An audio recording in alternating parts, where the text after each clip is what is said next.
আপনারা একটা সহজতম সত্য বুঝতে চান না। এই যে কোটি কোটি মুসলমান আপনাদেরকে রক্ষা করতে চায়, এর কারণ জন স্টুয়ার্ট মিল না, বাংলাদেশের সংবিধান না, এর কারণ যে সেই মুসলমান। আমি মুসলমান বলেই এই বিশ্বাস করি ও এই অ্যাক্ট করি যে আমার দ্বারা আপনার যেন কোনো ক্ষতি না হয়, আমার দ্বারা যেন কোনো অবিচার না হয়। আমি জানি না যে আল্লাহর কাছে আপনি পছন্দনীয় না আমি।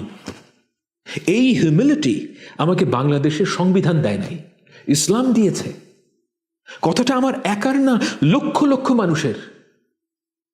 হিন্দু সম্প্রদায়ের মানুষরা মনে করেন যে একজন মুসলমান যে একজন হিন্দুকে ভালোবাসতে পারে, এর একমাত্র অজুহাত হলো যে আমি বাঙালি। এই ধারণাটা বিপজ্জনক ও ক্ষতিকর। আমি যে মুসলমান হওয়ার কারণেই আপনাকে ভালোবাসি, এই চিন্তাটাই আপনাদের মাথায় আসে।